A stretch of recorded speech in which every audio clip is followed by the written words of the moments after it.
What might you do after a life-changing medical diagnosis? How might you weave this experience into your life? Welcome, GynoCurious listeners. I am Dr. Amy Novak. We are here to investigate what it means to be a healer and to be healed.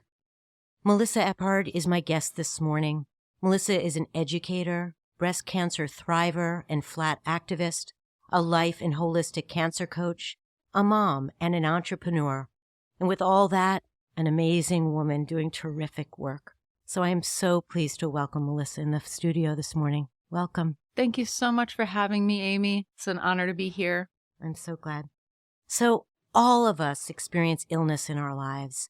For some, kind of just gentle reminders and nudges of the frailties of our body. And then for some more dramatic and impactful diagnoses occur. Will you share with us what happened in 2014? Sure. So at that time, my son was about 3 years old, and he, as babies do, he was clambering over me and kicked me in my breast, in my left breast. And I felt my chest and ouch, there was a really noticeable lump about the size of a nickel. And I got a diagnosis not long after that. How old were you? I was only 36, and it took a little while to get some genetic results back, but it turned out to be the BRCA1 gene mutation. And it was the first time we learned about that in my family.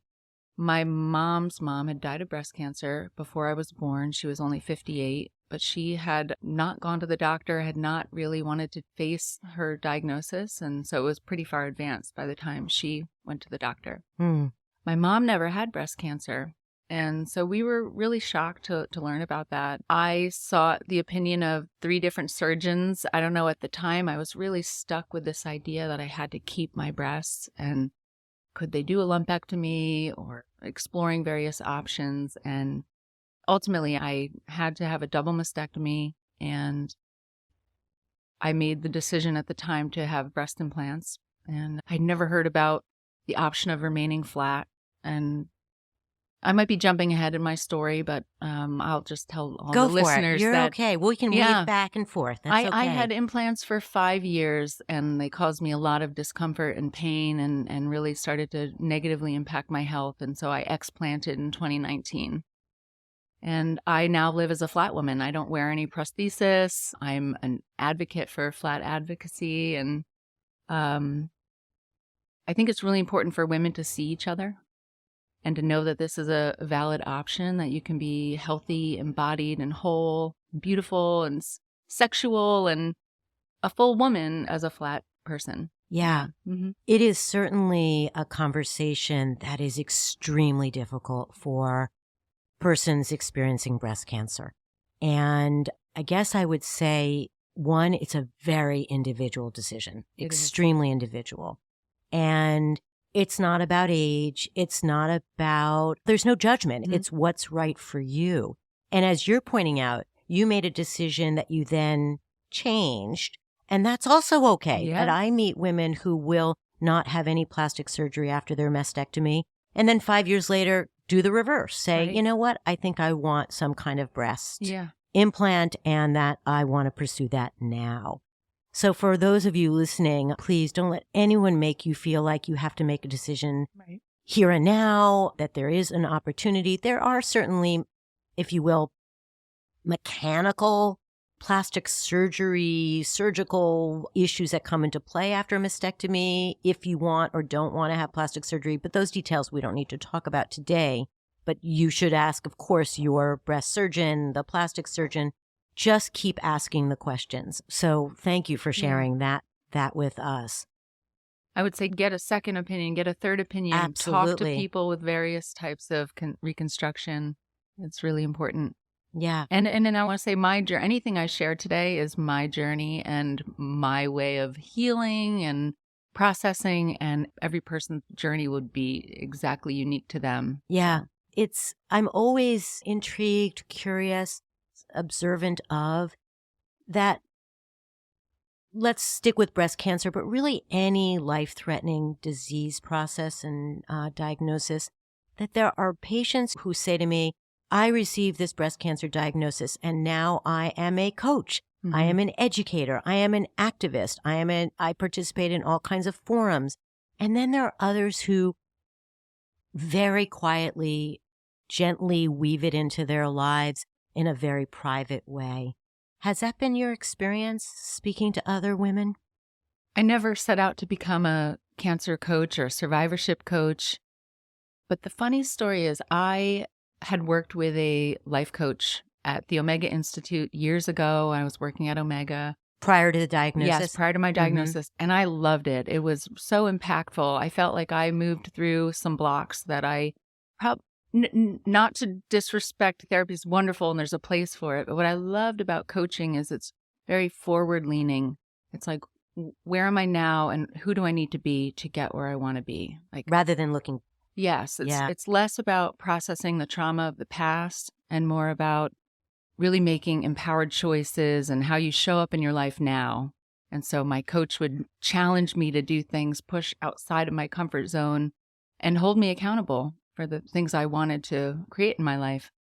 So I fast forward to about 2013, I decided I wanted to pursue that path of coaching. I signed up for a program through CTI, the Coaches Training Institute, and loved it. I was like, these are my people. This is the work I'm meant to do. This is like really high level spiritual soul work for me. Talk about life purpose, right? And it was exactly 3 weeks later that I got my diagnosis. Oof.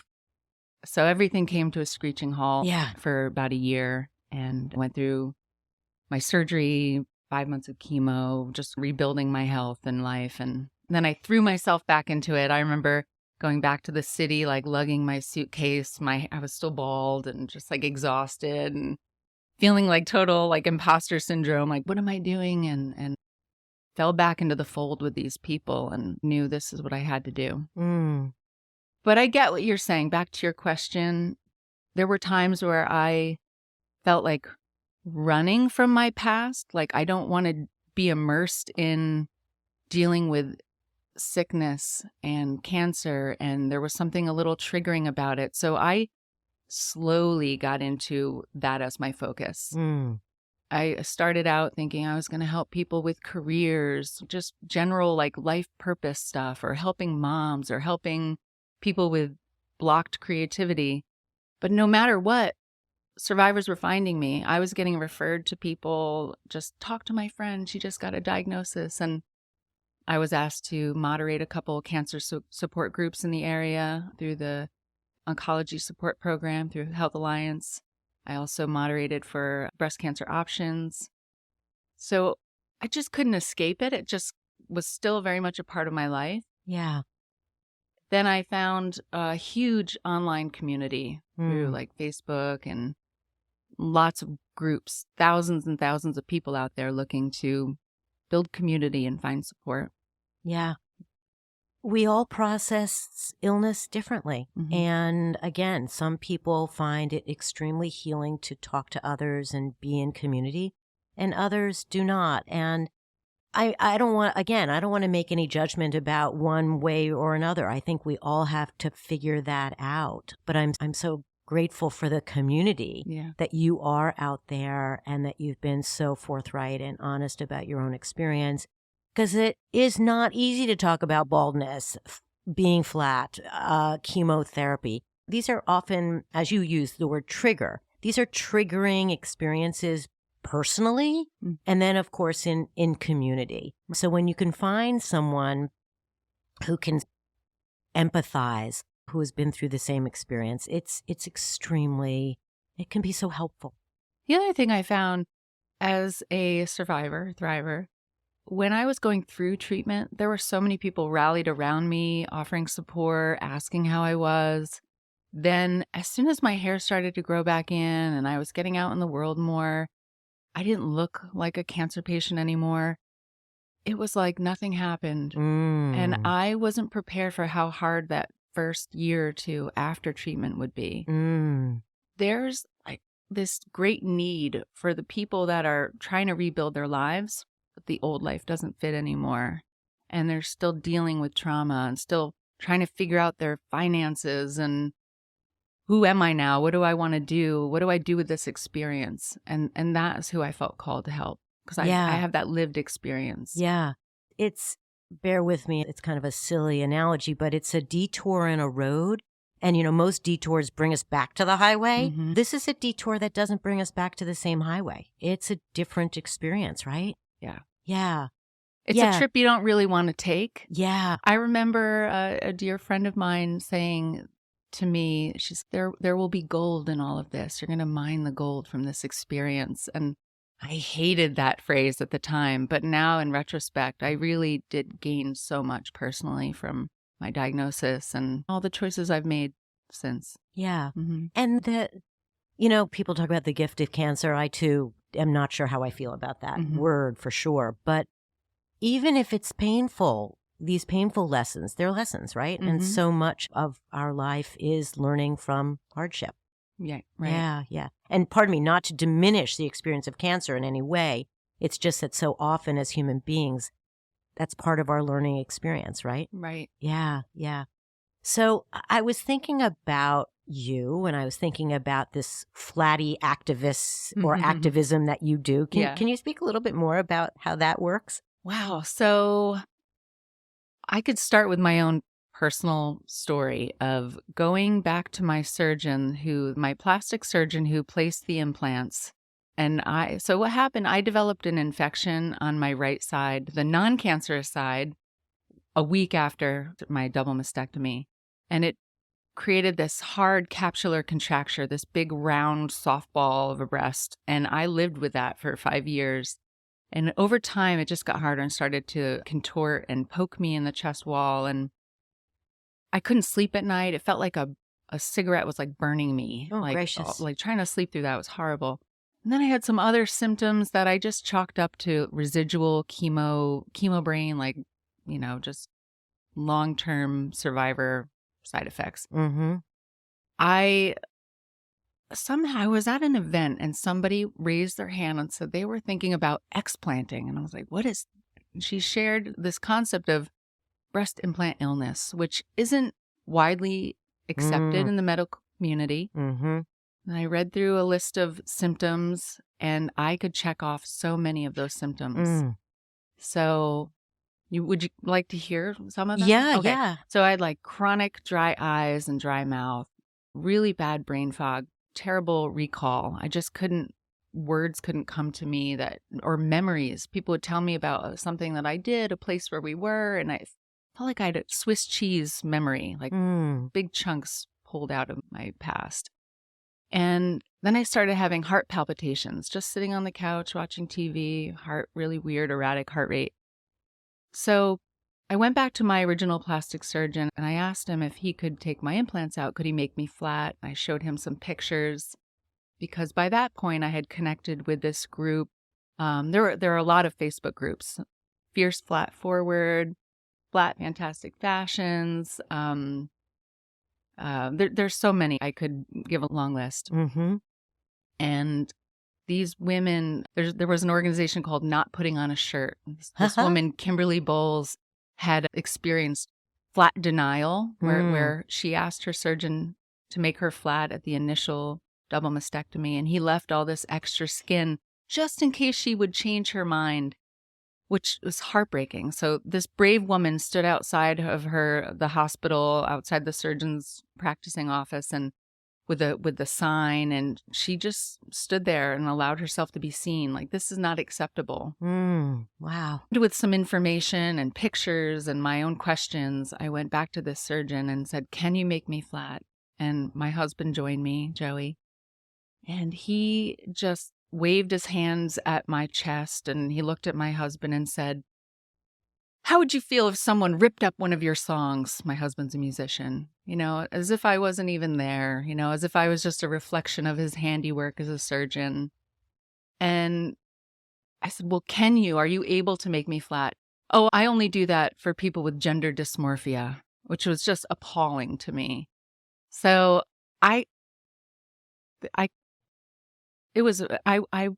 like dissociated from my body in that appointment. I was like sitting there in this little like paper smock, So I went and got a second opinion. I found a female surgeon who was really lovely, wonderful, gentle, listened to me, gave me a great flat closure.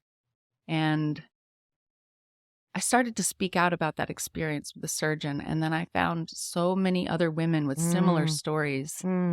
Women are still today being sent for psychological evaluations if they ask to go flat, as if we don't know our own minds, we haven't done our own research. It's just it's not acceptable. Yeah, the heteronormative patriarchy is alive and well in so many arenas. And unfortunately, in medicine, still, despite all of the women who practice, and it's not that, it's not completely gender issue. It's not a completely gender black and white issue, but, I've met so many male plastic surgeons who their assumption is that a woman is defined by her breasts. There were a lot of scare tactics in that appointment, like, you won't be able to wear a swimsuit. You won't be able to find a dress. It's all BS. It's not true. Yeah. So again, I know that in the bigger picture, women have fought really hard to have their surgical options protected and paid for by insurance. And again, if that's what makes you feel comfortable and whole, to have a reconstruction, whether with implants or deep flap or tram flap, do it. That's your prerogative. But back to your point about activism and advocacy, one of the things that I helped to do just by writing to legislators and making phone calls, there was a group of us flat women who wanted to make sure there were equal protections in New York State for women who wanted flat closure. Insurance companies found this loophole because the law was written to say breast reconstruction. They were not covering women who wanted to go flat. Isn't that appalling? I'm speechless. It was official as of, I think, May 31st, 2022. It was passed. We met with an assemblywoman. She took it upon herself. Her name is Stacey Amato. She's from downstate. And we got the bill passed. It was like 63-0. Everybody was like, of course, let's make sure flat women are protected. And Thank you for your efforts. It's appalling. It's absolutely appalling. Can we talk a little bit about Joey? Sure. How many, if not most, women who have breast cancer have partners, and it impacts relationships in different ways at different points along the timeline. And one, I'm so happy to hear that you have a supportive partner. We just celebrated 20 years married. Yeah. And let's just talk about that a little bit, how it was to evolve and move through the experience of going through all of this cancer care, making the decision to be flat, and what was here, how he thought about it, although he's not in the room. So I don't really want to, I don't want you to speak for him per se, but a little bit perhaps about just the dynamic, because I'm sure you hear from your clients about what's going on in their relationships. And I think we often talk about, and we should talk about what's going on with you as a patient, but at the same time, the dynamics at home are very profound. So hard to have a really clear conversation around it when you don't know how you will feel after the fact. It's all just projection and fear. And with my diagnosis, it was like this black curtain came down and I couldn't imagine life after the surgery. I didn't know if I was going to survive it. I didn't know if I was going to live. I really felt like I couldn't count on survival. My body betrayed me because prior to my diagnosis, I was practicing yoga, going to the gym. I knew about the mind-body connection. I ate organic. I was a vegetarian, and I still got cancer. I lost faith in my body.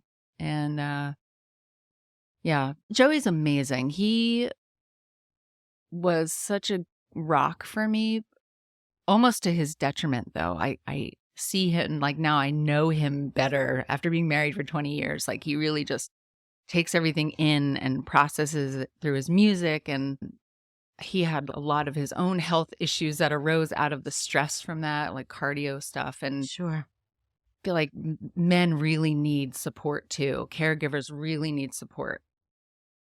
And it's hard. You're just trying to be strong for your partner. And you take it all like in and don't really know how to figure it out unless you actively seek out support groups for caregivers or therapy or something. So at the time of my diagnosis, he really didn't say much about my choices. It was all like, whatever you want, I'll support you. No one had mentioned to us about going flat back then anyway. Yeah. It wasn't even, and in 2014, there weren't all of these flat groups that are on Facebook and Instagram now and TikToks of flat women. You didn't see that visibility. It's like you searched double mastectomy online and you just saw a faceless torso of like perfectly reconstructed breasts. I didn't know what a flat woman looked like. And years later, let's fast forward. Now I've gone through all the pain of these implants. He's watched me suffer. I explant. And he says, I would have been fine with you going flat all along. I'm like, I really wish you would. I wish you would have shared that with me, or. But he didn't know either. He didn't. No. Yeah. Because the thing you forget, it's like with reconstruction, you lose the sensation of your breasts. Mm-hmm. It was like there was this dead zone and they weren't really erogenous areas anymore. I didn't have nipples. And even if I did try to keep nipples, they can do nipple-sparing mastectomy, I wouldn't have had any sensation. Something that did really shift in how I felt around my chest and including that part of my body in our bedroom, I did get tattoos on over my implants. So 2 years after my double mastectomy, I worked with a great tattoo artist in the area. And that experience really transformed how I felt about my chest. So even though I couldn't feel my breasts, I went from feeling disfigured to rare and exotic. There's nobody out there that looks like me that has this chest. And I went from feeling like I had to hide and always have a cami or a top or, to just feeling like this erotic, gorgeous creature in the bedroom again. And that was amazing. I didn't want to be touched there necessarily, but it didn't put me in my head every time. I didn't think about cancer every time I looked down and saw myself. Yeah. That was huge. Huge. And I'd like to say to our listeners, again, this is a process that so much of healing after cancer, both for the individual with the diagnosis and their partners and caregivers, takes time. It's an evolution. And that's okay. That's okay. And I'm, again, so grateful that you found this way to embrace the change in your body, because it's the start of many changes that happen as we age, just aging, right? Yeah. Even though there are all these techniques to try to hide the aging that women or men will do these days, you can't run from it. It happens to all of us. But if we can all find our ways in which to decorate and embellish this beautifully flawed body of ours, that's what I hope for all of us. Yeah. Yeah. So I'm so glad you found that journey. Thank you. Yeah. And you don't need to have tattoos. No. There's a big process of self-discovery and becoming comfortable in your own skin again. Part of my coaching work, as we continue down that path of evolution, I realized there's a lot of women struggling with sexuality after diagnosis. So I started a group. There's my own Facebook page called Taking My Sexy Back After Cancer. Great. And I just had this idea. What if I offered a challenge, like a 30-day challenge, taking my sexy back? And I put it out there to this group, and I had 60 people sign up within 24 hours. So Fantastic. It was a huge need. Fantastic. So did a lot of like fun homework and just really gave support and community and pushed people a little bit. One of the fun homeworks was, and anybody could do this, you don't have to have a cancer diagnosis, but to purge your underwear drawer. Go through there, throw out the old granny panties, like anything that does, keep what's comfortable, right? Like you might have like your period underwear or whatever, but make sure you have some things in there that feel beautiful, that that really hold you well and you just love. And if maybe you realize you don't have those things yet, you need to go out and invest a little bit in yourself. And it's just taking stock of what you have and what you need. And what it looks like to you. Yeah. because everyone has a different idea of what's sexy. Mm-hmm.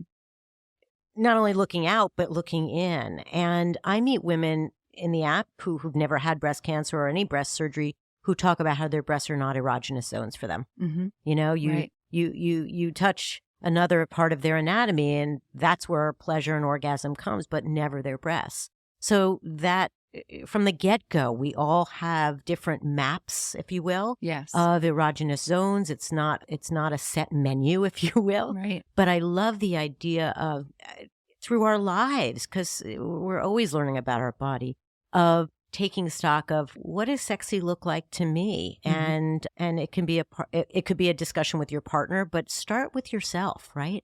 And I love you use that word map, because one of the exercises I did with this group is to remap your erogenous zones using a large feather, or you could use fingertips. Some people don't like that soft touch. You could use like your fingernails or something with some texture, and starting with your arms and your neck.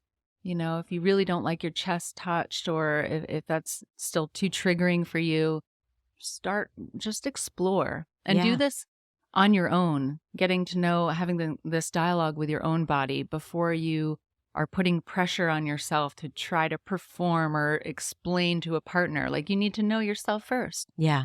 And again, that's true for all of us, no matter where we are in our illnesses or our lives, that understanding what feels good and what doesn't feel good is absolutely your right to know and explore. Thank you for that. And I know that you have this new entrepreneurial That's right. journey that you're going on. Can we talk about that? Because it's got something to do with sexy time. I would love to. So a year ago, one of my best friends approached me with an idea to start a CBD wellness brand using New York grown organic hemp. A light bulb went off for me. I was like, I knew about the benefits of CBD topically for like lotion, great properties for anti-inflammatory properties, pain relief, but I had never used it as a lube. So we went on this rabbit hole of discovery and,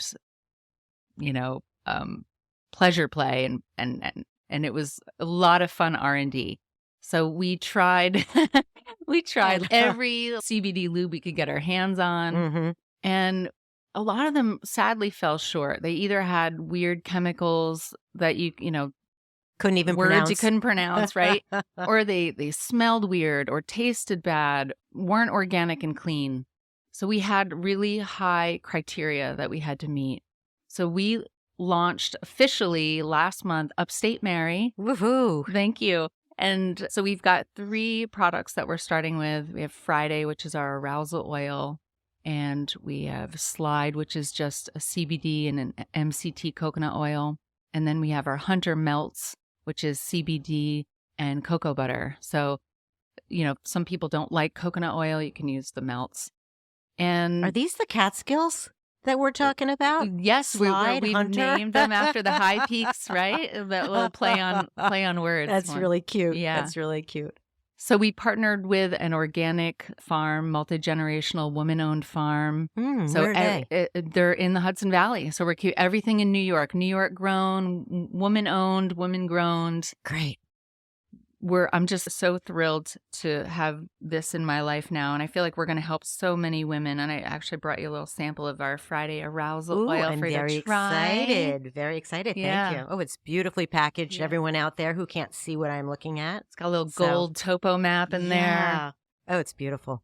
Congratulations. Yeah. So you put it on 5 to 10 minutes before you are going to engage in sexual play or intercourse. And I feel like when I put it on, there's like, I was a little skeptical at first. As I did this research, I wanted to be really like analytical about it.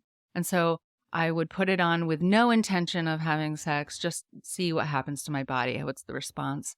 And then I would use it solo. Then I used it with my partner.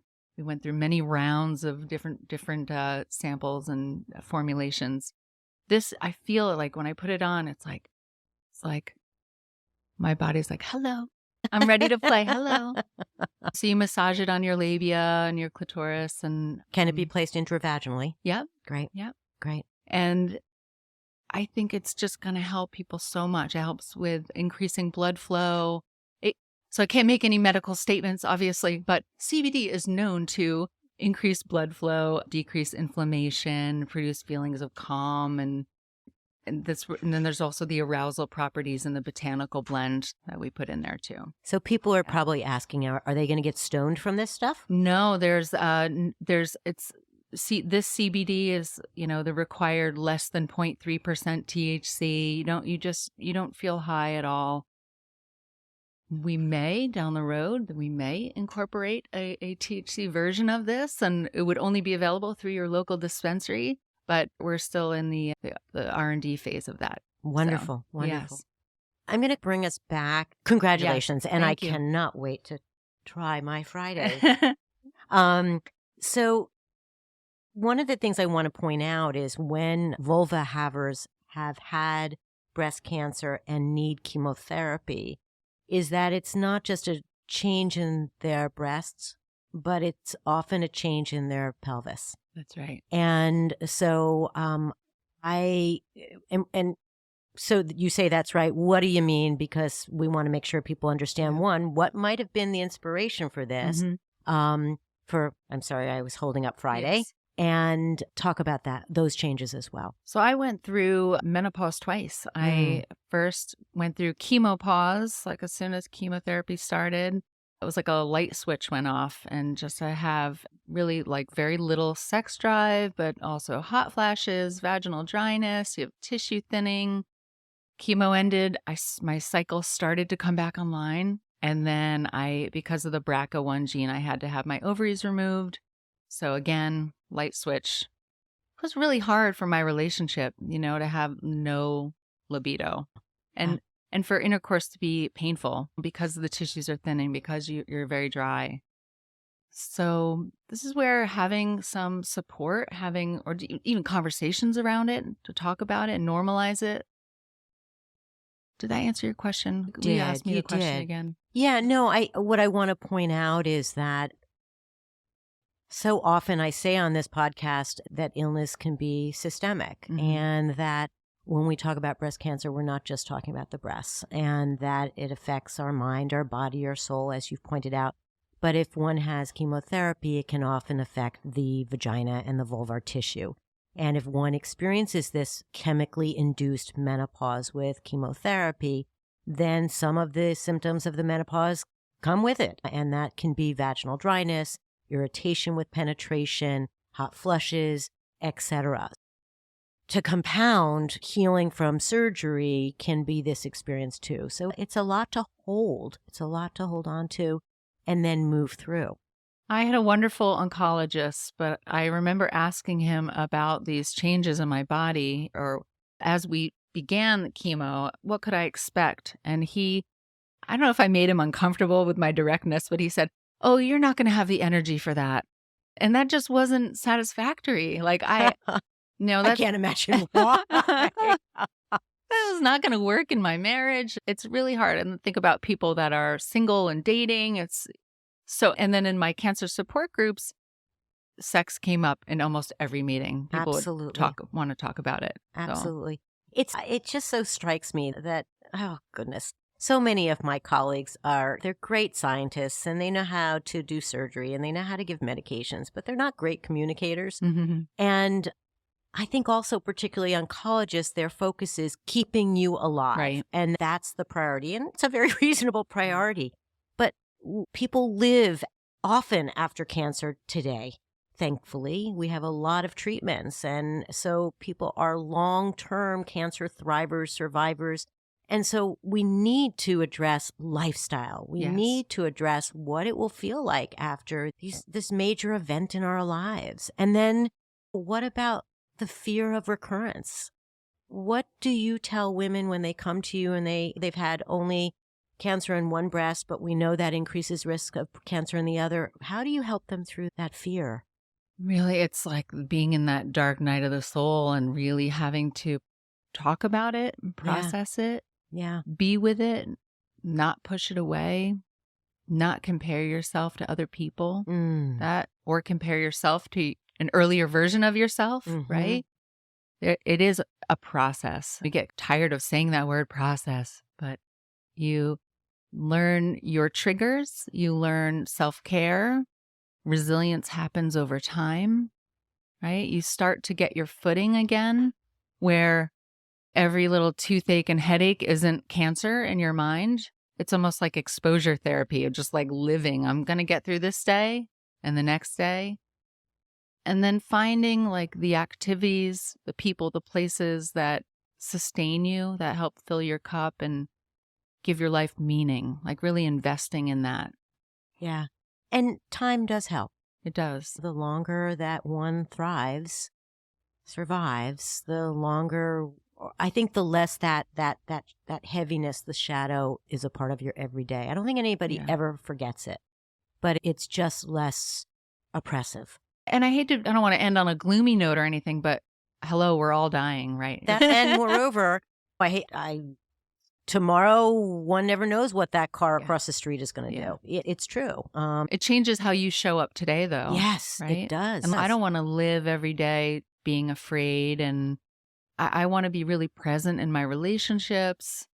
I want to embrace life. I want to take meaningful risks. Exactly. Yeah. And as you pointed out, you were doing everything right prior to this diagnosis. And even then, we are living organisms that are at risk. And those risks are everything from how we eat to how we live, how we experience our lives, and then, of course, this genetic phenomenon. So I'd like to, because you've mentioned it a couple of times, can you just speak briefly about the BRCA genes, just so that our listeners know what you're speaking about? Everyone has the BRCA genes, but when you have a BRCA 1 or 2 gene mutation, that puts you at a much higher risk for certain cancers like breast cancer. For BRCA 1, it's ovarian or fallopian cancer, breast cancer, and then a slightly elevated risk for some things like pancreatic cancer or for men, prostate. It just means knowing your body, being a good advocate for yourself, and screening. Yeah. No. And not everyone needs to get this genetic testing. No. I would say to our listeners, one, always have a conversation with your doctor about, do you think I should get this testing?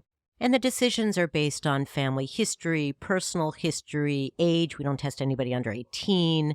What kind of cancers are in the family? These are all the information that a good genetic counselor will help evaluate and look at and determine whether further testing is necessary. In fact, let me be really clear about that. I suggest no one ever get tested until they have genetic counseling. Right. Yeah.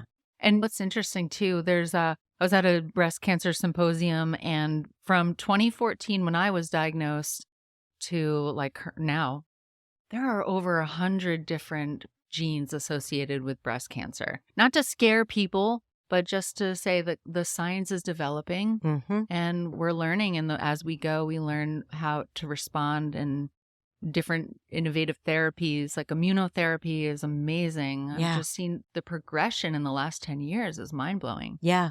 Chemoprophylaxis, medications that can be given that we know can help reduce breast cancer. We know being on the birth control pill is a way in which you might reduce your risk. Prophylactic surgery is certainly something some vulva havers will choose to do. So there are options, and I think that we're going to find out about genes causing all kinds of mischief in our body, that folks are going to have to make decisions or not about how they live their lives with that knowledge. So there's interesting studies too about epigenetics and how you process stress, and maybe you might have some kind of mutation there that isn't triggered because you are proactively managing stress in your life. You're getting good sleep, you're good nutrition. I'm like one foot on either side of that argument, obviously, because I felt like I was doing all the right things. But truth be told, I am a stress gremlin. I had a lot of stress going on in my life around the time of my diagnosis. So. What I like to say to women who feel betrayed by their body, meaning that they did everything right and how could I get cancer or how could I have this disease process, is I truly believe because you were living a healthy life that you healed better. And I caught it early, right? Yes. At stage 1. Yep. Yeah. Exactly. That's really exactly. true. So I'd like to say, as much as one might feel that betrayal, that eating well, exercise, sleep, stress management, being in relationships that are supportive to you, we know this helps reduce heart disease, cancers, hypertension, mental illness, et cetera, et cetera. So I'd still be a strong promoter of it, but I don't want to be Pollyannish because, yes, in spite of all that, we can still get ill. And it's about the way you ride that journey, the way you look at your scars and what you do with them that we're here to talk about, right? That's right. Yeah. We're coming to a close. Is there anything else that you feel like you want to make sure that people know about this journey or think about around this journey or anything you want to share?